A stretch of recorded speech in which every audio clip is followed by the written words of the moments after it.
Munamate Mwari,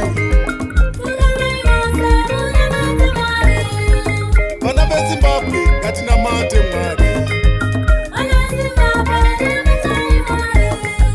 Nyika ino yose ngatinamate Mwari.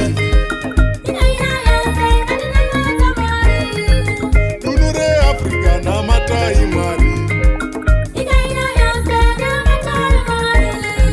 Pasi rino rose namatai Mwari. Matima na nyika namatai Mwari.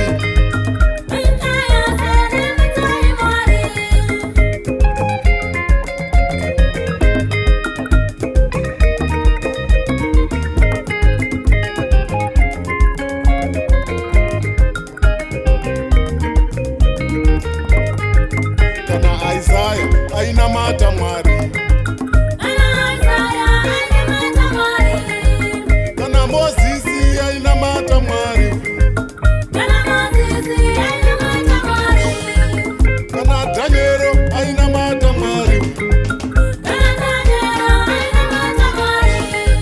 Vaprofita vose vainamata Mwari. Vapostori vose vainamata Mwari. Nengirozi dzinonamata Mwari.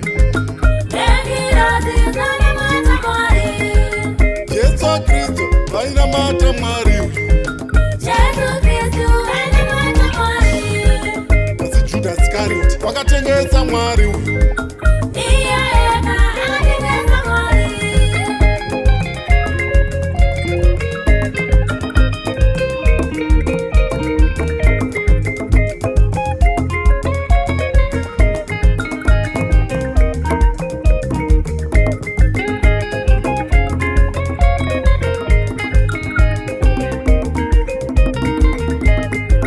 Magaratiya vainamata Mwari.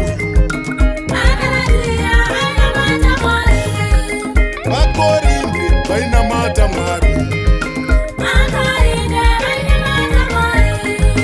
VaEfeso vainamata Mwari. VaFiripi vainamata Mwari. VaHebheru vainamata Mwari. Asi vaJudha vakatengesa Mwari.